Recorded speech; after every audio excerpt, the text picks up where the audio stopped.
그리고 함께 하시는 주님과 동행하시면서 또한 영원토록 찬양하며 사는 저와 여러분 되시기를 소망합니다. 네, 이 시간 전하세 예수 두 번째 시간으로 동행편입니다. 동행.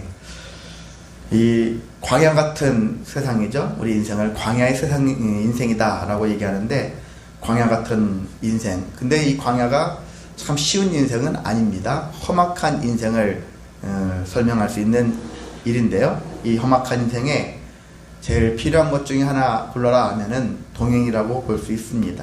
동행, 누가 나와 동행한다면 어딜 가든지 전혀 힘들지 않아.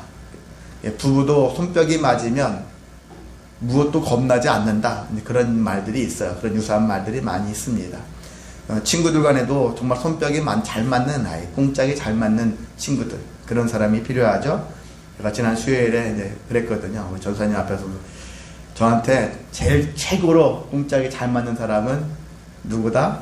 주하다 라고 했거든요. 장례 사모가 아니라 주하다.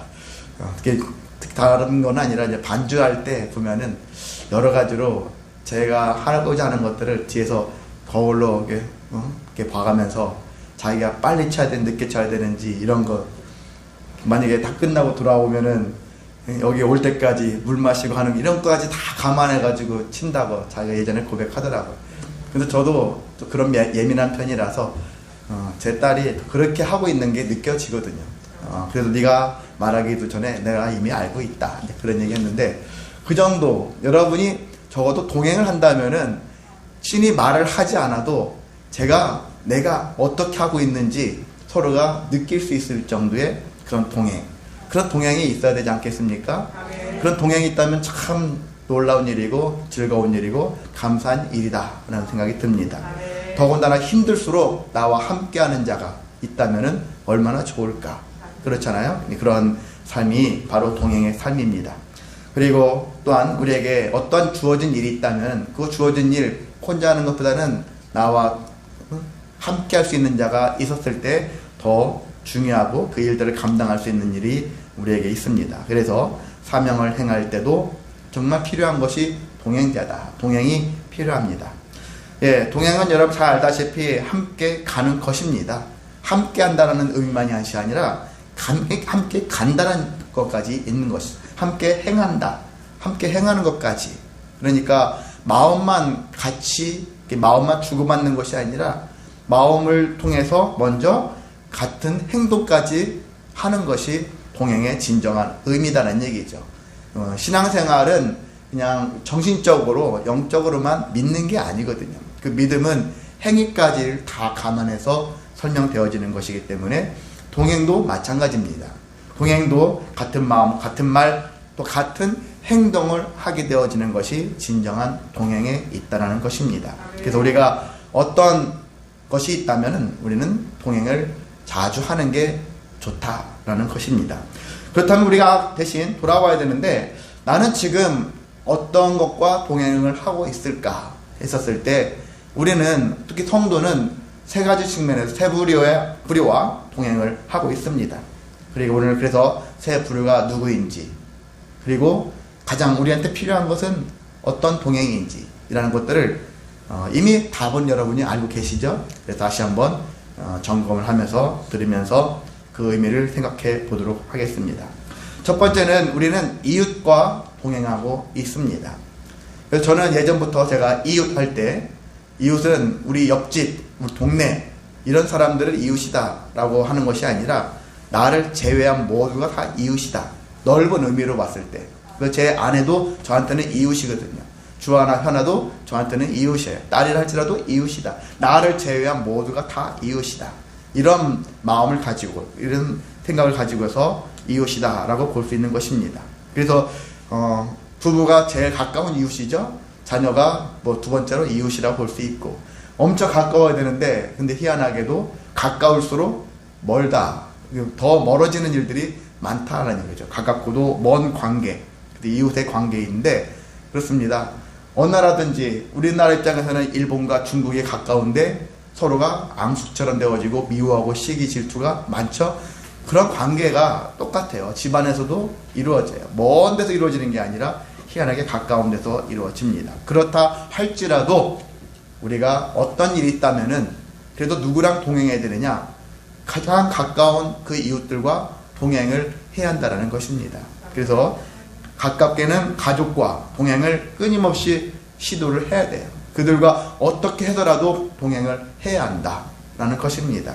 나쁜 일로 동행하지 마시고, 나쁜 생각을 가지고, 나쁜 마음을 가지고, 나쁜 행동으로 동행하는 게 아니라 선한 동기를 가지고, 선한 마음을 가지고 선한 행동으로 동행하고자 하는 그런 열린 마음을 가지고서 우리가 동행을 해야 하는 것입니다.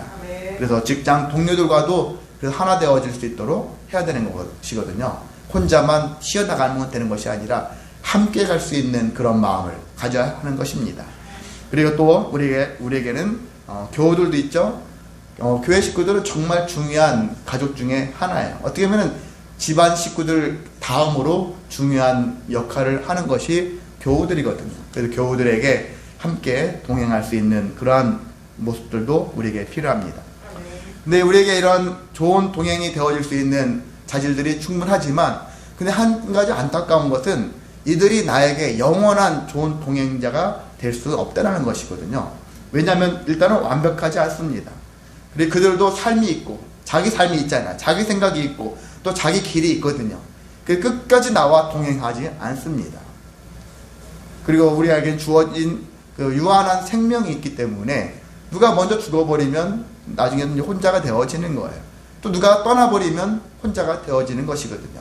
영원할 줄 알았는데 영원하지 못하는 것이 우리의 인생이기에, 우리가 가정에서도 누가 떠나잖아요. 그리고 교회에서도 누가 떠나고, 이것은 안 떠났으면 좋겠는데 떠나게 되어지는 것은 아주 자연스러운 생리현상 같은 현상이더라고요. 그래서 마음과 달리 이런 일들이 생겨질 때, 그래서 그것들을 우리가 적절하게 마음을 잘 다스려서 잘 준비하고, 또 새로운 것들을 계획하고 소망하며 살아가는 지혜도 우리에게 필요한 것 같습니다. 그래서 여러분, 우리는 결정적일 때 꼭 있잖아요. 결정적일 때 우리와 동행하지 않는 일들이 많아요. 그래서 상처가 생기고 또 여러 가지 절망, 좌절도 생기는 것이 이웃과의 동행이라고 할 수 있습니다. 그래도 이웃과의 동행을 우리는 먼저 포기하지 말고 계속 시도해야 한다. 그런 마음을 가지고 살아가시기를 소망합니다. 예, 두 번째는 우리 자신과의 동행이 있습니다. 내 자신과의 동행. 내 자신과의 동행인데요. 우리 자신 안에는 두 가지 종류의 자신이 있습니다. 그것을 이제 바울은요, 에베소서 4장 22절에서 24절에 있는 말씀으로 이렇게 얘기를 하고 있습니다. 너희는 유혹의 욕심을 따라 썩어져가는 구습을 따르는 옛사람을 벗어버리고 오직 너희 심령이 새롭게 되어 하나님을 따라 의와 진리의 거룩함으로 지으심을 받은 새 사람을 입으라 라는 말씀이 있는데, 여기에 두 사람이 나오죠. 한 사람은 옛사람, 또 다른 사람은 새 사람. 이는 나오는 거예요. 내 영혼이 두 가지 종류의 사람이 존재한다는 거예요. 원래는 한 가지만 존재해야 되겠죠. 근데 우리가 연약하고 부족하고 여전히 죄 가운데 있다 보니까 두 가지가 왔다 갔다 해요. 왔다 갔다. 그래서 옛사람과 동행할 때가 있습니다. 종종, 아니면 어떻게 보면 자주라는 말이 더 맞다고도 봐야 되겠죠. 일주일 동안 여러분 생각해 보세요. 지난 한 해 동안 생각해 보세요. 우리 일생을 여러분 생각하셨을 때 과연 나는 옛사람과 새사람을 놓고 봤을 때 어떤 것과 더 많이 동행하며 살아왔는가? 옛사람일 거라고 감히 말씀드릴 수밖에 없을 것 같습니다. 그만큼 우리는 옛사람이 참 너무 친해요. 옛사람과 너무 많이 친하게 지내서 새사람과의 그러한 동행을 생각하기보다는 옛사람이에요. 그래서 먼 일만 생기면 어디로 갑니까? 옛사람에게 가는 거예요. 옛사람의 생각으로 가는 거예요. 옛날 해왔던 곳으로 돌아가는 거예요. 뭐 사건만 터지면, 어떤 감정의 기복이 생기면 옛사람의 모습으로 자꾸 돌아가려고 하는 성질이 있어요. 그것도 일종의 관성의 법칙이라고 할 수 있는데, 옳지 않은 그러한 법칙을 따르는 것이죠. 다른 건 몰라도 내가 이것만큼은 하지 않으리라, 옛사람으로 돌아가지는 않으리라 하는 마음이 있는데 돌아가려고 해요. 광야 40년 동안 이스라엘 백성들이 모세를, 하나님을 원망하면서, 그들은 무슨 생각합니까? 옛사람의 생각이 떠올라서 원망하면서 옛날 자기가 살았던 애굽 땅, 이집트 땅으로 다시 돌아가려고 그래요. 종살이인데 거기서 이 광야보다는 훨씬 잘 먹고 잘 살겠죠. 그런데 거기는 종살이거든요. 옛사람의 삶인데 그게 더 좋다고 그리로 돌아가려고 하는 것이 그런 옛사람의 삶을, 옛사람과 동행하는 사람들의 특징이라고 할 수 있습니다. 근데 우리는 하나님께서 역사하셔서 출애굽시킨 이 사건은 자유를 주신 거거든요.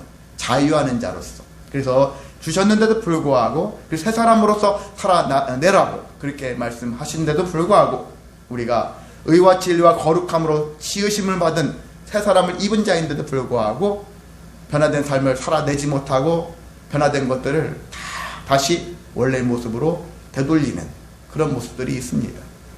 이제 그런 것들이거든요. 그래서 정치권도 그런 것 같아요. 계속 보면은 정권이 바뀔 때마다 앞에서 잘한 것은 잘한 대로 계속 이어가면 좋잖아요. 그런데 제가 하는 것은 무조건 싫어. 다 바꿔버려. 무조건 바꿔버려. 제가 싫으니까 다 바꿔. 이런 것들이 계속해서 우리나라 역사, 세계 역사 보면 다 그런 것들이 반복되어지는 것을 볼 수 있습니다. 무엇을 위한 것인지는 모르겠는데. 근데 그것만이 아니라 우리 심령이 그렇다는 거예요. 누구만 탓할 것이 아니라 돌아보면 나부터 시작했을 때 우리가 쉽게 어떤 일만 생기면 옛사람으로 돌아가 버리고 바꿔버리고 다시 옛날로 추해진 그런 모습으로 살아가려고 하는 모습들이 우리에게 너무 많다는 것입니다. 자, 우리가 근데 중요한 것은요, 그 결과를 보자는 거예요. 옛사람으로 돌아갔으면 유익해서 돌아갈 줄 알았는데 결과를 놓고 보자는 얘기죠. 옛사람을 살았더니 좋습니까? 지금 새 사람이 싫었어요. 뭔가 마음에 안 들고 뭔가 안 맞는 것 같고 분위기가 이상한, 낯설어. 그래서 옛사람으로 가버리려. 갔는데 뭐가 나아집니까? 뭐가 좋아졌습니까? 다시 가는 거예요. 옛날로 돌아가는 거예요. 똑같은 생활입니다. 더 악화될 수도 있어요. 나를 계속 무겁게 짓눌러요. 예수님이 우물가의 여인 만나서 그에게 영원한, 목마르지 않는 영원함을 주셨잖아요. 영원히 목마르지 않을 진리의 말씀을 선포하시고 그래서 그 영혼을 구원하셨는데 다시 우물가를 찾는 것과 똑같아요. 당신이 아닙니다. 그러면서 옛날로 돌아가는 모습을 하지 말자는 것이죠. 자, 그런 모습들이 우리 안에 많습니다. 그래서 결국은 짐이 가벼워지지 않고 더 무거워지는 그러한 삶을 살아가는 것이 옛사람과 동행하는 삶입니다. 자, 새 사람의 삶을 살면은 정말 변화된 삶이 되어지니까 모든 게 다 새로워요. 정말. 새로운 걸 싫어하는 사람도 있겠지만 새로운 것을 좋아하는 사람들은 엄청 좋아하잖아요. 새로운 것. 근데 새로운 것에 대한 갈망. 여러분이 세상에 새 집, 새 차 이런 것들만 좋아하지 마시고 정말 새 사람이 되어지는 것에 대한 여러분이 그 소망 있으시기를 원합니다. 아멘. 내가 새로워야지 하더라. 내가 새로워야지 헌집에 들어가도 그 집이 새로워지는 거거든요.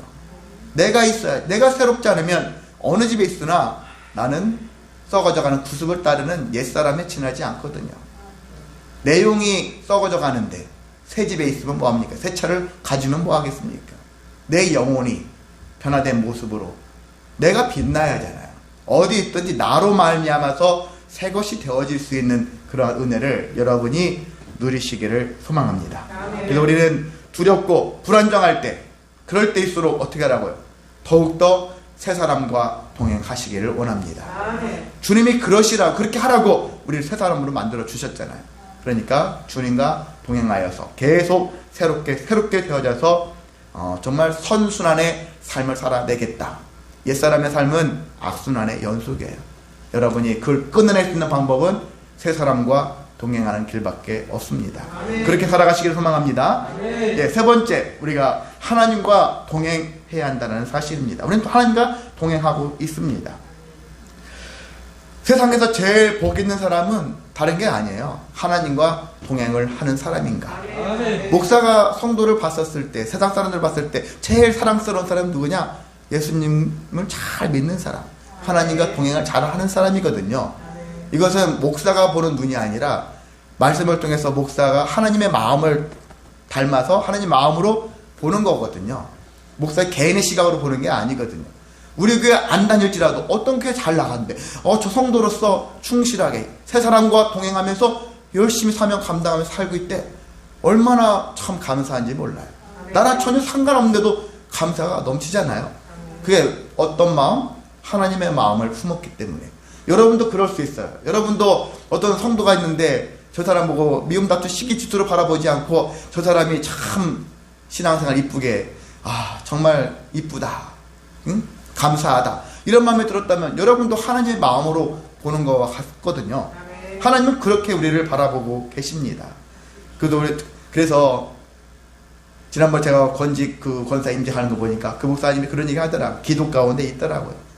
하나님께만 인정받는 것이 아니라 목사에게도 인정받는 것도 필요하다. 왜? 목사가 다는 아니겠지만 목사가 하나님의 마음을 가지고서 바라보는 거니까. 목사의 마음에 들게 하기 위해서 막 아부하는 그런 게 아니라, 목사가 그런 개념이 아니고 목사 입장에서 하나님 마음으로 바라봤을 때 참 귀한 신앙생활을 하고 있구나.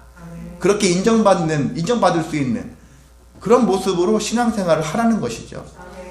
목사도 인정한다는 얘기는 하나님도 인정하시겠다라는 그런 걸로. 목사가 무슨 그런 절대권자는 아니지만은 그래도 흔히 공무원으로 신다면은 하급 결제를 해서 이 사람 참 추천합니다.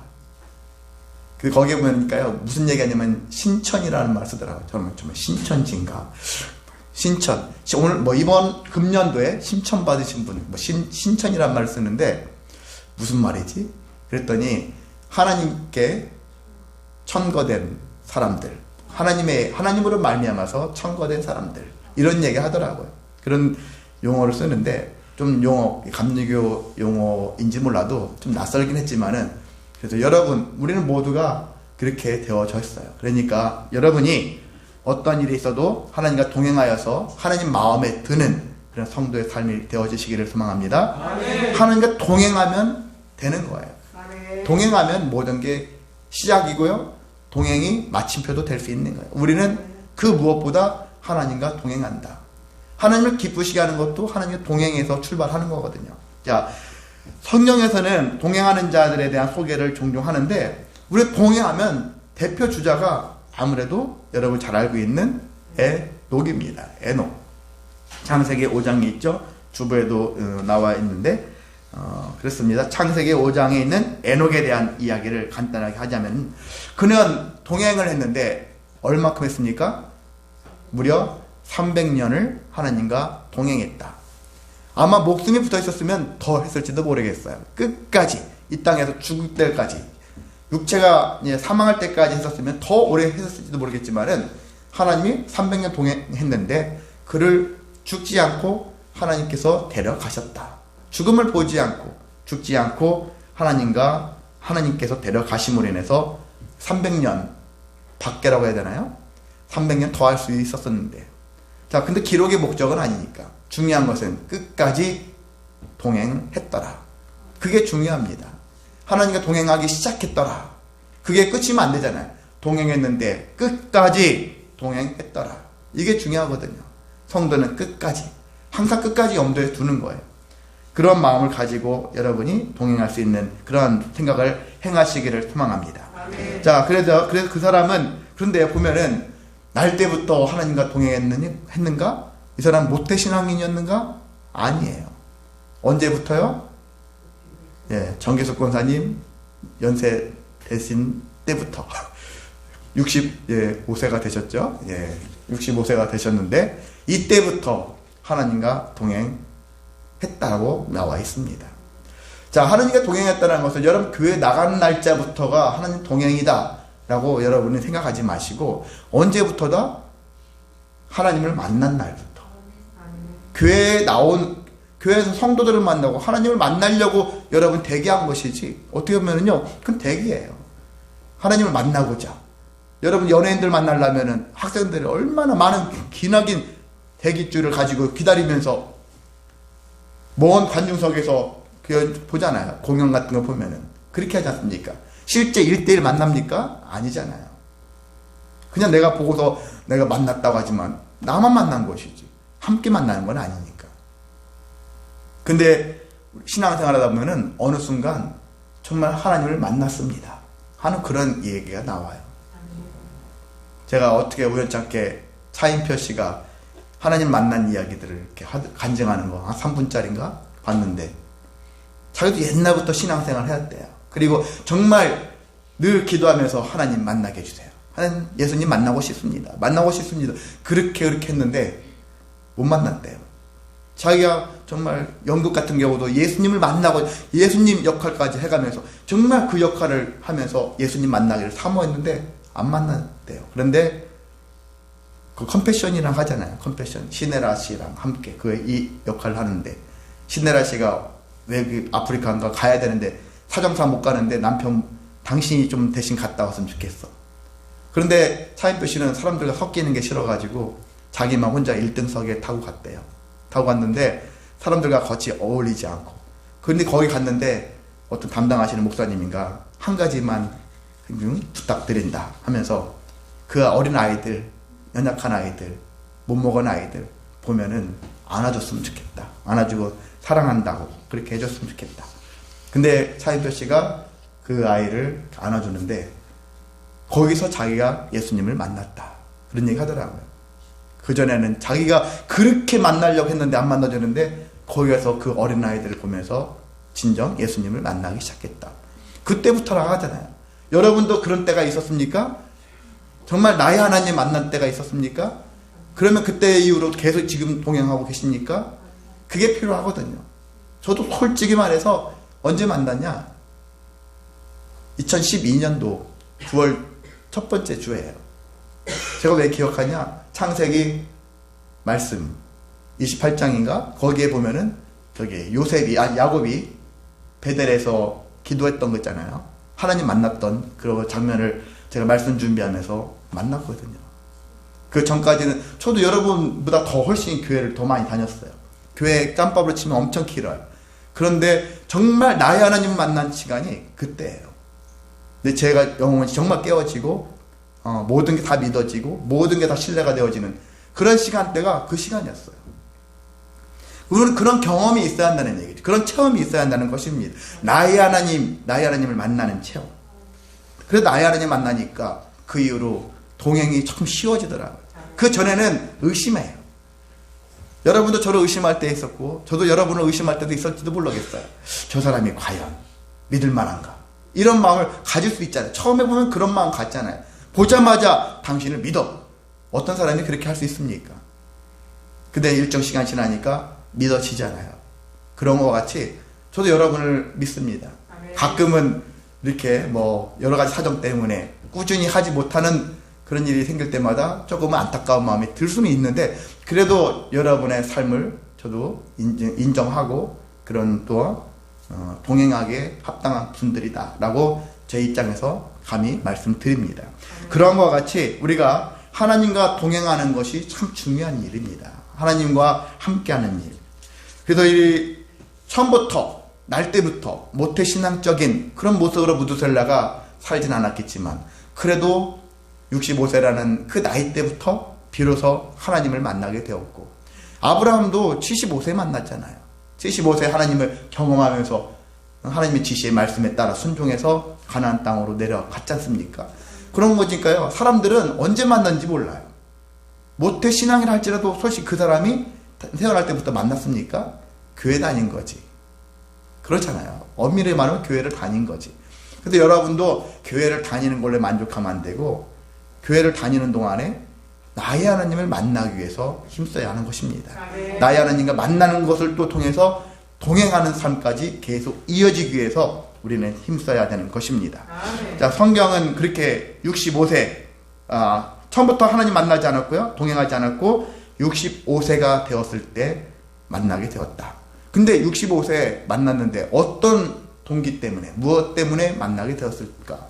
보니까 무두셀라를 낳은 후에 아들 무두셀라를 낳은 후에 하나님을 만났고 하나님과 동행하게 되었다. 그런 얘기를 하고 있어요. 근데 이 이야기는 뭘까? 왜 그때부터 왜 동행했을까? 아들을 낳은 다음에 왜 하나님과 동행하게 되었을까? 무슨 일이 있어? 도대체 왜 그랬을까? 근데 무두셀라라는 이름에서 우리는 힌트를 얻을 수 있다는 것인데, 무두셀라라는 것은 창을 던지는 사람이라는 뜻을 갖고 있어요. 창을 던지는 사람인데, 창을 던지는 사람이 뭐 어쩌다는 거냐? 그렇게 얘기할 수 있는데, 옛날에 부족을 보면은 부족에서 전쟁에 나가잖아요. 전투를 한다고 친다면은 창을 던지는 사람이 그 사실 부족장이면서 제일 핵심인 사람이다 라는 얘기예요. 그 부족을 책임지는 그런 힘을 가진 자다라는 것을 상징할 수 있는 것인데, 창을 던지는 사람이 만약에 상대에게, 적에게 죽임을 당하면 어떻게 되죠? 사실상 그 부족은 멸망 당한다. 멸망을 다른 말로 표현하면 심판을 당했다. 이렇게 표현한다는 것이거든요. 그래서 내 아들을 낳아서 무두셀라, 창 던지는 사람, 부족장으로서 큰 역할을 감당할 사람인데, 얘가 만약에 나중에 죽게 되어지면 심판이 당할 수 있구나. 이 심판이라는 것들을 늘 곰곰이 생각해보는 거예요. 심판받는다. 심판을 당해. 내가 나중에 심판을 당할 수 있구나. 이런 생각을 하게 되어지니까 어떤 생각이 이르럽니까? 내가 이렇게 살면 안 되겠구나. 영원히 심판당하지 않는, 심판받지 않을 수 있는 인생이 뭘까? 그것을 고민했었을 때 바로 하나님을 만나는 것이고 하나님과 동행하는 것에 있다 라는 것들을 에녹이 깨달았을 것이라는 것입니다. 실제로 그렇거든요. 우리가 신약 성경에는 에녹을 선지자라고도 얘기를 하고 있어요. 선지자는 여러분이 너무 거창하게 특별하게 어떤 신의 계시를 받고 무슨 신령한 어떤 뭔가를 하는 걸로만 생각하지 마시기 바랍니다. 저와 여러분 다 선지자예요. 그 말 그대로 있잖아요. 먼저 안 자거든요. 먼저 알았어요. 여러분 가족들보다 여러분이 먼저 하나님을 알았지 않습니까? 하나님을 믿었지 않습니까? 그러니까 우리는 선지자예요. 하나님 말씀 가운데 하나님이 어떻게 역사하시고 우리를 어떻게 인도하시고 우리의 인생이 나중에 후에 어떤 결론을 향해서 가고 있는가, 그걸 보여주시고, 여러분 알잖아요. 기본적인 거 알지 않습니까? 그러니까 그걸 누구한테 전하면 여러분 선지자적으로 관점에서 그 사명을 감당하고 있는 것이거든요. 에녹도 그렇습니다. 찬송가도 내있죠. 4절에 옛날 선지 에녹같이, 선지라고 나오잖아요. 선지자. 그 에녹만 선지자가, 야 좋겠다. 저도 그렇고 여러분도 나는 선지자다. 나는 작은 선지자다. 그냥 이렇게, 비록 내가 모든 영혼들을 향하여 광대하게 선포하는 사람은 아닐지라도 내가 만나는 그 한 사람 한 사람에게 정말 하나님의 말씀을, 하나님의 뜻을, 하나님의 심판을 선포할 수 있는 선지자다라는 마음을 가지고 임하시기를 소망합니다. 아멘. 네, 그렇습니다. 그래서 에녹은 바로 그 아들을 생각하면서 심판을 생각하게 되었고, 그래서 하나님과 동행하는 일이 최고의 일이다, 심판을 준비하는 길이다 라는 것들을 생각을 했고요. 그래서 남은 생애를 어떻게 살겠노라? 하나님과 동행하며 살겠노라. 이렇게 결단을 하는 거예요. 여러분은 비록 우리 교회에 있다가 다른 교회를 갈 수도 있어요. 어떤 일이 발생할 수 있습니다. 그런 것도 충분히 있을 수 있지만, 다른 건 몰라도 하나님과 동행하는 일만큼은 쉬지 말라는 얘기거든요. 어떤 일을 만날지라도 하나님과 끝까지 동행하리라. 북극에 갈지라도 남극에 갈지라도 달나라를 가게 될지라도 하나님과 동행하는 법은 우리가 놓치지 마시기를 소망합니다. 아멘. 자, 하나님과 동행하는 삶이 어떤 삶으로 이렇게 나타나게 되어지냐면요, 히브리서 11장 5절에 이렇게 얘기하고 있어요. 그가 하나님과 동행함으로써 그가 옮겨지기 전에 하나님을 기쁘시게 하는 자라 증거를 받았다. 그렇게 얘기하고 있어요. 하나님을 기쁘시게 한다. 우리가 히브리서 11장 6절에 보면 믿음은 하나님을 기쁘시게 한다 라고 나와 있잖아요. 근데 믿음과 동행이라는 말을 같은 의미로 쓸 수도 있어요. 동행한다, 곧 믿으니까 동행하는 거잖아요. 이 사람을 신뢰하니까 동행하는 것이죠. 하나님과 동행을 거부한다는 얘기는 아직 못 믿겠다라는 얘기예요. 믿지 못하겠다. 믿지 못하니까 교회를 다녔는데 믿지 못하니까 교회를 안 나가는 이유도 믿지 못하겠다. 반신반의가 아직도 있는 거죠. 그것이 깨져야 되는데 그것이 못 깨지는 거예요. 자기가 못 믿으면서 당신이 불안정하기 때문에 당신을 못 믿겠습니다 하는 인간의 어리석음이 우리 안에 존재하거든요. 근데 우리는, 하나님은 절대 불변, 믿을만한 분이라는 거예요. 불변이라는 얘기는 믿을만한 분이거든요. 한번 약속하시면 능히, 우리는 약속을 깨뜨릴지 몰라도 하나님은 약속을 깨뜨리시는 분이 아니니까. 믿을만한 분은 하나님밖에 안 계신데 우리가 하나님을 반신반의한다는 사실이 우리가 부족하다는 얘기거든요. 우리가 연약한 것이지 하나님이 이상한 게 아니거든요. 그런 생각을 가져야 돼. 내가 문제는 나에게 있다라는 생각을 하지 못하고 하나님께 있다 이런 생각을 하는 사람들은 하나님을 못 믿는 것이죠. 그래서 우리가 이 믿음을 가지고 하나님을 기쁘시게 하는, 하나님과 동행함을 통해서 하나님을 기쁘시게 하는 저와 여러분 되시기를 소망합니다. 우리는 그래서 복된 인생을 살고 싶습니다, 행복하고 싶습니다 라고 한다면은 하나님과 동행하는 길을 택하시라는 것입니다. 하나님과 반드시 동행하게 되어졌을 때 하나님을 기쁘시게 하면서 내 인생에 복이 넘칩니다. 그래서 시편 73편 28절에도 하나님께 가까이함이 내게 복이라, 하나님과 가까이 한다는 것, 하나님을 믿는 것, 하나님과 동행하는 것, 그렇게 하는 자들에게는 내게 복이 된다, 그렇게 얘기를 하고 있는데, 실제로 하나님은 어떤 분이기 때문에 아까도 우리가 425장 나의 힘이 되신 여호와여 이렇게 나오잖아요.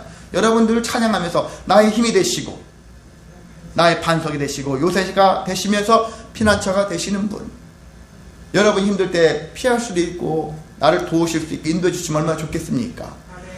나랑 동행하시는 분이 한마디로 희마리가 없는 사람이라면은 그와 동행하고 싶지 않잖아요. 근데 나와 함께 하시는 그분은 절대 강자예요. 그 누구도 대적할 수 없는 절대 강자란 얘기죠. 그래서 그분께 의지하라는 것입니다. 세상 사람들은 한계가 있어요. 그 누구도 나와 끝까지 나를 이루어주고 나를 세워줄 수가 없어요. 도와줄 수가 없습니다. 하나님만이 도와줄 수 있는 분이다 라는 것들을 심령 깊이 믿으시기를 소망합니다. 그래서 우리가 이렇게 하나님을 동행하게 되어지면, 하나님과 동행하면은 진정한 자유, 평강, 형통, 승리, 소망의 삶을 살게 되어질 수밖에 없고요. 아무래도 내가 죄를 멀리할 수밖에 없는 삶을 살게 되어져요. 왜? 그 자연스럽게 되올 수밖에 없거든요. 악인들과 어울리면, 그들과 동행하면 악인이 되어지지만 선한 자와 동행하면 선해질 수밖에 없잖아요. 죄가 싫어져요. 죄가 미워져요. 자연스럽게 옛날에 엄청 친하게 지냈는데 저 사람이 계속 죄 가운데 있어. 어느새 그들과 멀어져요. 싫어지기 때문에. 담배를 끊어야 되겠어. 그러면 담배를 누가 끊으라 하면 끊기 왠지 싫어지지만 담배가 어느 날 싫어져요. 왜? 하나님이 냄새나게 뭔가 역겹게 만들어서 스스로 끊어지는 것처럼 이런 하나님께 그들 은혜를 베풀어 주시거든요. 그래서 그런 모습처럼 하나님께서 우리에게 그런 은혜를 주시니까. 그리고 여러분이 업적 중심에서 믿음 중심으로 바뀌어지는 거예요. 성경의 역사는 어떤 역사입니까? 우리가 열왕기 상하, 역대 상하를 놓고 보면은 중복되는 게 되게 많아요. 성경 읽다 보면은 내용이 비슷하고 어떤 본문은 똑같아. 거의 같아. 근데 결정적인 차이가 있어요. 어떤 차이냐면은 열왕기 상하는 그 사람이 어떤 왕들을 쭉 나열하잖아요. 근데 그 사람이 한 업적들을 막 그냥 나와 있어요. 좋든 나쁘든 그가 한 업적을 쭉 써요. 근데 역대 상하는 그들의 믿음을 얘기해요. 그 왕들이 믿음이 있었다 없었다. 그래서 믿음이 있는 왕, 믿음이 없는 왕을 구분하면서 얘기하고 있어요. 그래서 하나님 보시기에 악했더라. 어떻게 해요? 그 세상에서는 엄청난 일을 많이 했어. 업적을 많이 세웠어. 그런데 역대기로 가면은 그 사람의 역할은 엄청 별것도 아니에요. 한 게 없어요. 그리고 악한 왕으로 낙인이 찍혀요. 왜? 하나님과 동행하지 않은 왕이니까. 바로 그렇게 보여지는 거예요. 그래서 하나님과 동행하는 사람의 복이 무엇인가? 역대기상을 한번 보시란 얘기죠. 역대기를 보니까 정말 하나님과 동행하는 복이 어떤 복인지 이런 것들을 우리가 발견할 수가 있습니다. 자, 그렇습니다. 우리는 알게 모르게 업적 중심이거든요. 그래서 자녀들이 성적이 좋으면 막 기뻐하고, 기뻐해야 되겠죠. 자녀들이 100점 맞고 왔는데 그게 다냐? 하면서 그게 뭐냐? 그게 중요하지 않아. 이렇게 해버리면 김이 세죠. 열심히 하는 것은 해야죠. 말 나온 김에 저 딸들이 그래도 이번에 성적이 좋더라고요. 둘째 딸은 700점 맞았고요. 7과목 700점 맞았고, 첫째 딸은 4.5점이 만점인데 4.5점 만점 맞았어요. 그래서 99명 중에 1등 해가지고 성적표가 나와 있더라고요. 어떻게 저런 딸이 나왔지? 그런 생각도 해보는데, 여러분 자녀들도 다 그런 경험이 있으시니까 그래서 그냥 대표로 얘기했을 뿐인데, 우리 모두가 다 1등 할 만한 능력을 가지고 있습니다. 그래서 이것이 중심이 이것이 핵심이 아니다. 우리 인생에 이것보다 더 중요한 것은 삶을 어떻게 살아낼 것인가. 그래서 저는 자녀들한테 공부 열심히 해, 실력 키워 이런 말 잘 안 하거든요. 거의 안 합니다. 그것보다는 인생을 어떻게 살아가야 되는 것인지, 어떤 관계 속에서 인생을 정말 승리할 수 있는 비결이 무엇인지, 이런 것들을 하나님 말씀을 빗대어서 그런 얘기를 많이 하거든요. 그게 뭡니까? 업적 중심이 아니라 믿음 중심으로 자꾸 나아가야 한다는 것이거든요. 동행은 믿음 중심이어야 한다는 얘기입니다. 교회에서 목사가 막 내가 수백 명, 수천 명, 막 수만 명을 이루어 수십만 명을 그렇게 성도를 일궈냈어. 그래서 저 목사님이 이래.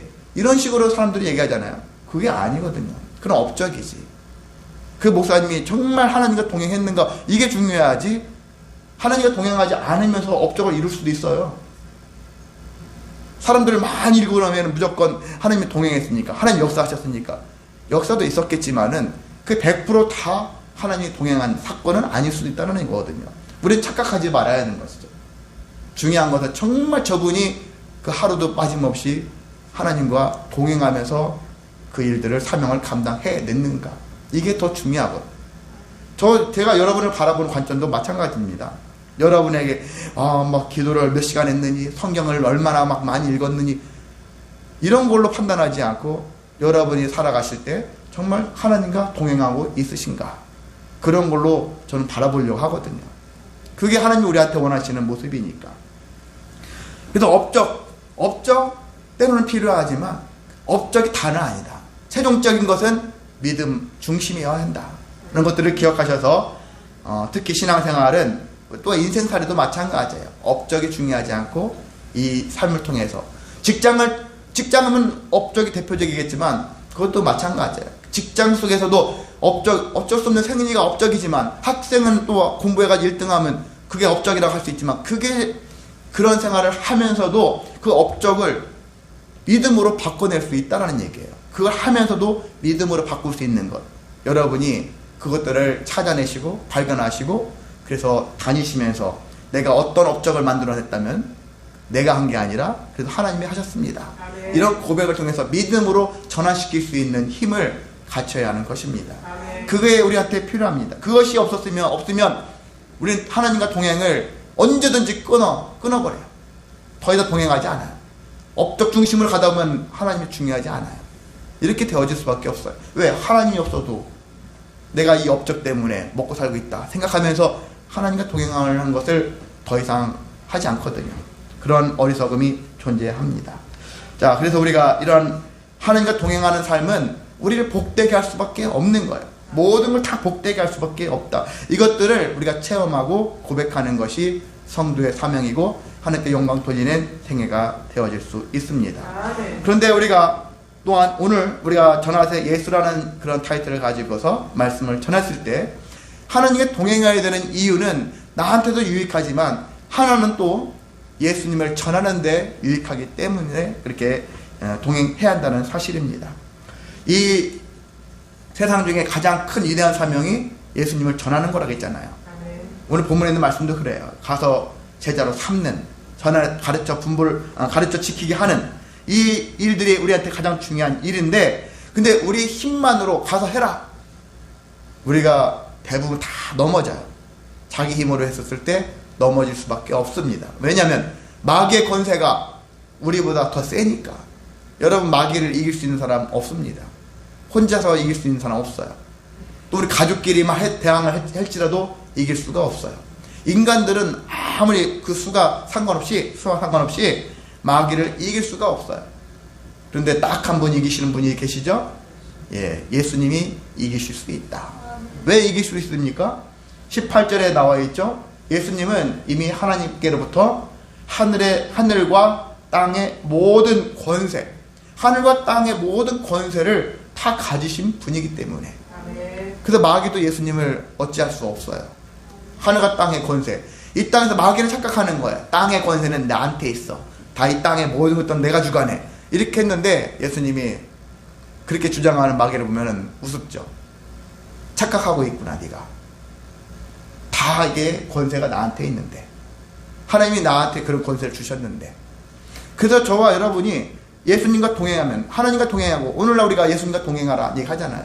예수님과 동행했었을 때 그 권세를 우리가 받을 수 있다라는 거예요. 그 영향을 받을 수 있고, 그 권세로 말미암아서 우리를 힘들게 하는 모든 요소를 이겨낼 수 있는 은혜가 있습니다.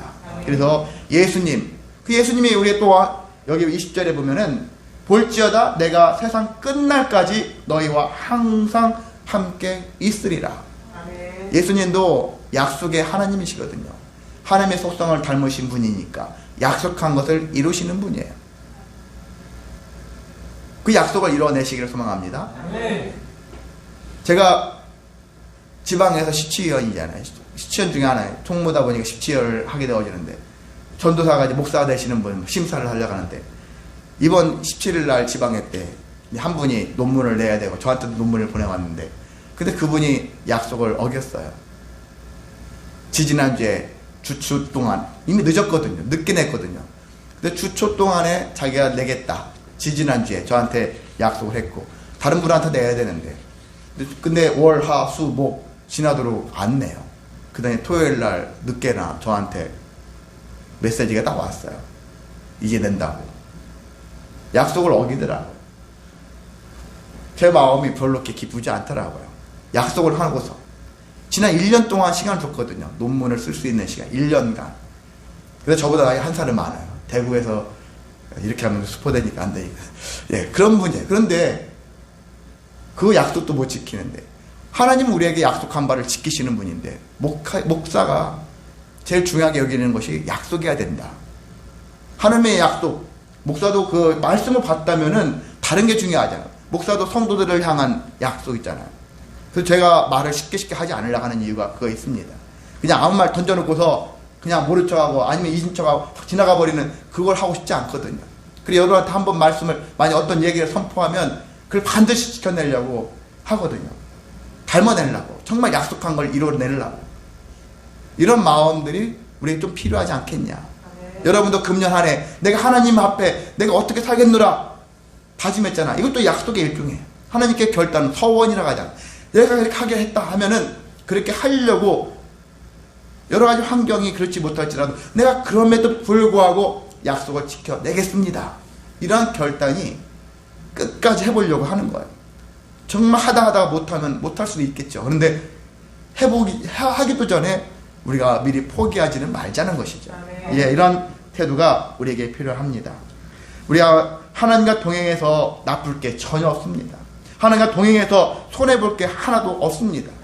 사람들은 근데 뭔 일만 생기면 손해볼 거라고 생각하고 나쁠 것이라고 생각하고 자꾸 옛사람과 동행하여서 동행을 끝내려고 하는 그런 일들이 많아지는데, 우리는 그런 사람들을 만나서, 또한 아직도 하나님을 알지 못하는 사람들을 만나서 예수님을 전함으로 말미암아서 세상 권세를, 모든 하늘 권세를 가지고 계신 예수님과 동행하여서 우리 인생을 험악하게 만들고 힘들게 만들고 괴롭게 만드는 것들로 우리 자신도 자유하고 그들의 영혼들도 정말 해방할 수 있도록 그렇게 사명 감당하며 살아가시는 저와 여러분 되시기를 주님의 이름으로 소망하고 축복합니다.